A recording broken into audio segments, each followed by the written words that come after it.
Here in Invercargill for Diamonds Day, which is on Sunday the 23rd, fast approaching, catching up with Nathan Williamson. Firstly, Nathan, thanks for having me here this morning, mate. No, not a problem, mate. Always welcome. It's fresh. People say to me, rug up, it's cold down here in Invercargill. I got here yesterday, it was a beautiful day. The mornings are a little bit nippy, fair to say. Yeah, we were cold on the fingertips in the mornings, but you get used to it after a while. But no, we're pretty good weather at the moment. It's been quite mild during the day, and we're getting through the autumn pretty good.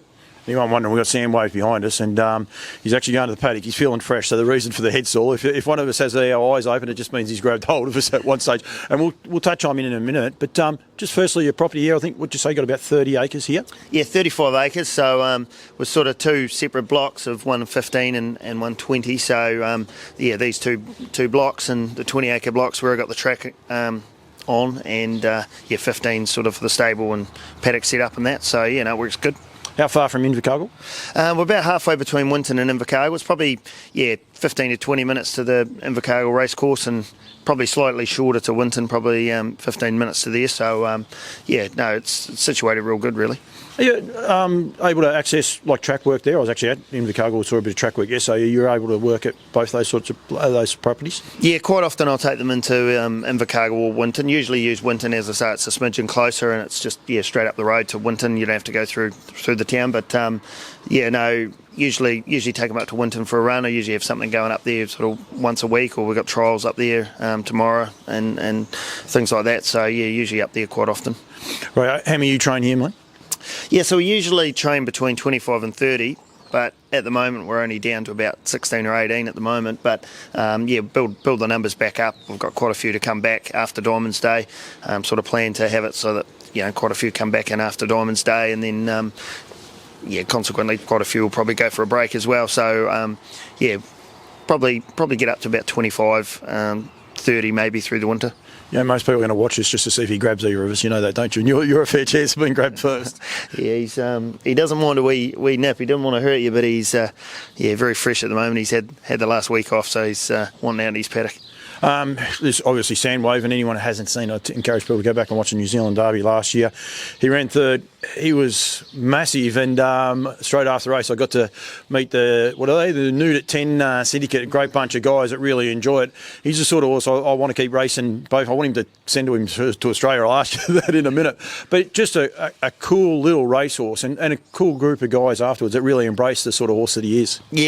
Great syndicate group. There's two syndicates. There's the 9-3 syndicate, and then Chris Alcock, he actually has a third share as well, and then the Nude at 10 boys. So they all have a great time, and he's been such a great wee horse. He obviously took out the Southern Supremacy down here on Diamonds Day last year, and he's won a couple of feature races at Addington, as well as third in the Derby was a big run. So he's been an absolute wee beauty, and probably hasn't been just racing quite his best of late, but I'm sure with a spell and come back in the spring he'll be back to his best. Stable star at the minute, would he be?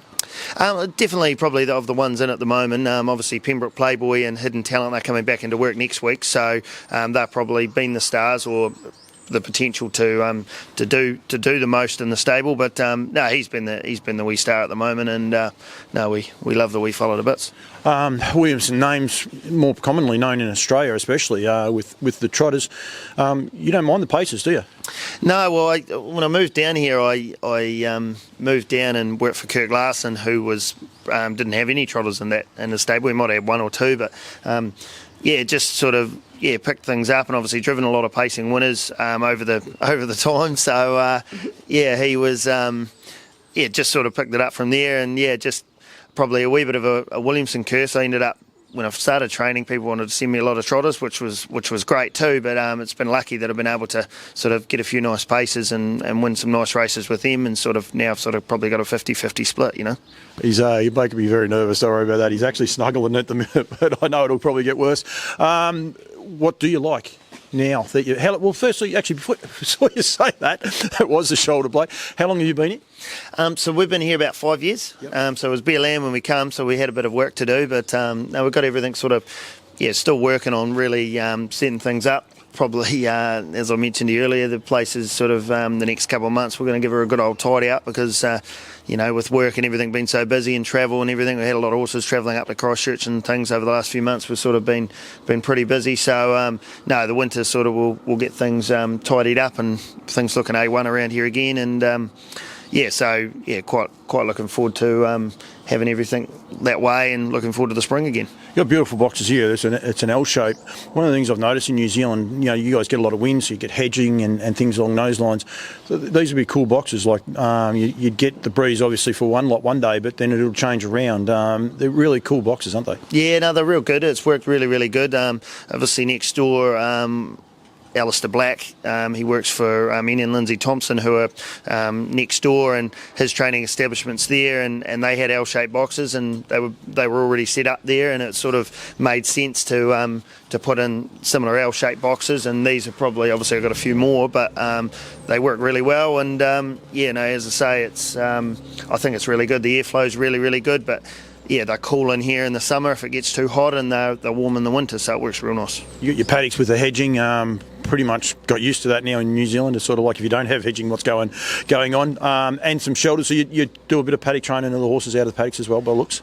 Yeah, through the summer months, definitely. There's a few out sort of spelling and whatnot at the moment, or having a wee rest. But got sheltered. 8 sheltered paddocks sort of thing. As far as they've got shelters for 2 horses that can come into the yard at night and be fed in their shelter and things, and then go out in their paddock during the day. So no, we're pretty pleased with what we've done here thus far. But there's things we'd like to do as well, so we'll just have to, keep working towards getting enough money to do that. Well, you've got a great shed. You've got a big shed there, and basically you can do everything in there, which I would imagine with the climate here you'd need that. We are to get in, I suppose in summertime even get out of the sun, but ideally in wintertime you've got cross ties, you've got cross ties, horse washers, about 4 of those, so it probably just makes the job a lot easier and a lot more streamlined for yourself and for the staff. Yeah, no, it works pretty well really. That's really, a real asset because as you say, just getting back in and out of the weather when we're working in the wet weather through the winter, and the horses are dry and they can cool out in there, and there's a pretty good system. We've got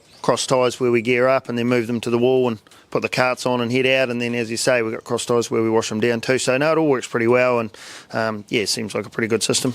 The staff seem to get along all good, work along okay, even when one rocks up late, they don't even give him a mouthful of cheek. Yeah, well, that's probably just because you were here, but no, that's right. No, they all get on really good. I'm really lucky, you've got great staff, and that makes a big difference.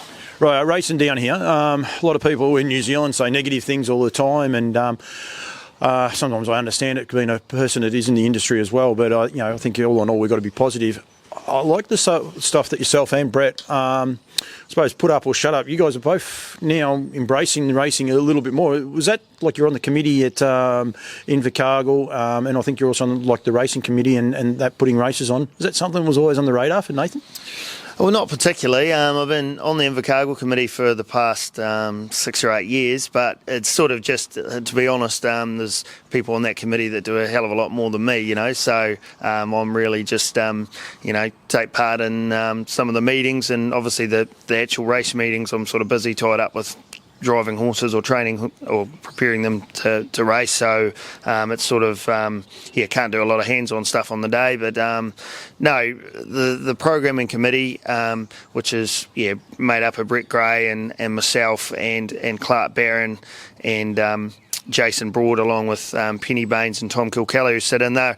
Definitely, that's been probably the biggest part of, my input, if you like, into it. And, we sort of work hard there to try and make sure that everything goes smoothly in the southern region. And I think it's, been working quite well.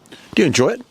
I enjoy it. We do enjoy it. We face a few challenges, obviously, but and things that probably, something that I didn't think that we would be facing is just, quite a lot of logistical problems, doing different things that we want to perhaps try that we sort of can't, if you know what I mean. So there is issues with it, but no, we all work well together, and we're a very enthusiastic group. So we're positive, we sort of have faith in the industry that it's going to continue to hopefully prosper and thrive. So that's where we want to see it going. I think people putting their hands up and having a crack, I think that's half the start anyway, and I think well done to all of you guys down here. And it is an interesting one. I'm fortunate enough to know, like a lot of people have ideas and people say, oh, why don't they do this? And there are quite often reasons why things can't happen. And sometimes it unfortunately can be simple, but it's not always a simple fix if you like to be able to rectify it. Yeah, well, you did right. Like, there's a lot of things. I mean, I'm sure all of us, when we went into the first committee and we sort of sat down there and sort of, right, this is what we want to do, and then all of a sudden there was reasons X, Y, and Z why we couldn't. So there's a lot of that, and until you're actually part of a committee like that, you don't sort of realise the issues you do face with it all. But we're slowly but surely working towards, trying to get things better, and hopefully we can do that. Obviously, stake money is the big issue, and that's sort of something we want to see continue to rise. So hopefully, I know Harness Racing are working hard at trying to get as much money back to the owners as possible. So that's very important. Yeah, it is, and sort of always a common thing. I need more stake money. We need more stake money. It isn't quite that simple as just saying get more stake money. We've got to do other parts, and even a short-term fix can be a lot of long-term gain, because it can affect the budget going back the other way. Different races are always something as well. Putting races on, I'm sure as a horse person, someone might come to you and say, oh, why don't you put a 4-year-old and older trotting mares race or something like that. You do a bit of a head count around the district and you say, well, there's 3 trotting mares in the district, so it's not going to work. That's exactly right. Yeah, no, you're definitely you're right about that. And I mean, we welcome all the ideas, but yeah, sometimes, as you say, you think, oh shit, that would be a good race, but numbers just don't make sense, and we do have access to all that sort of stuff at these meetings, so it is quite intriguing, but we're remaining positive anyway, and hopefully we can do something good going forward and keep things going. What's the future hold for you?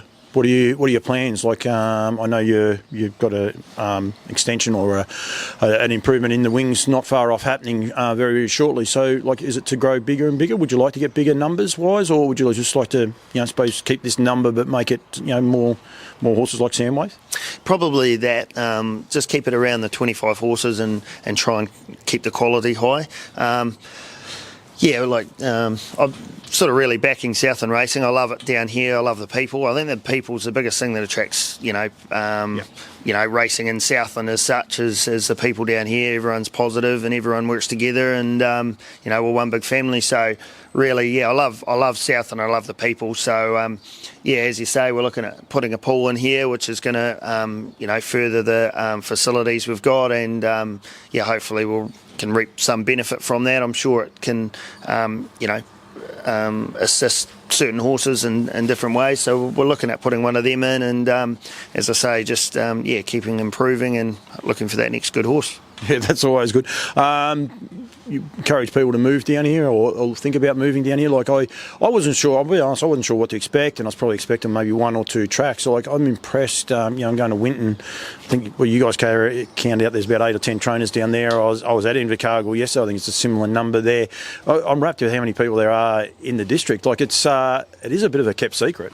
Yeah, no, it is. I mean, I would encourage any young person. There's real opportunity in Southland. I think there's certainly owners and people willing to back people. If you're a good hard-working person, then owners are going to give you an opportunity. And there are facilities to be able to lease boxes or set up and train where you're not going to have to break the bank, whereas perhaps in some other areas you are. So I think there's a huge opportunity, and our racing down here is really good. And the weather is probably the bit that turns people away, but we don't like to tell too many, but the weather isn't too bad really.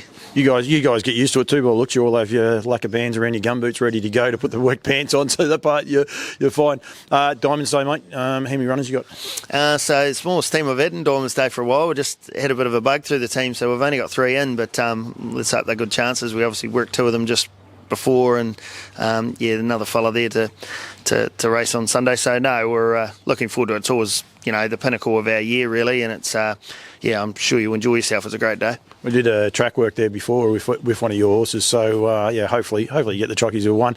I will say we've got a couple of little things planned as well on the day that'll come out probably, unfortunately, once I get back to Australia, because I'll take a little bit of getting right. But I do thank you, mate. Also, thank you. Every time I throw a mic in front of you, doesn't matter where we are, if it's Christchurch or Australia, it doesn't worry you guys one bit. So I do really appreciate it, and appreciate you having me out here in this morning, and look forward to you bringing Sandwave over to Australia. I know you didn't say you had any plans on it, but hopefully you do, and if you do, I'll be there front and centre with the camera, mate.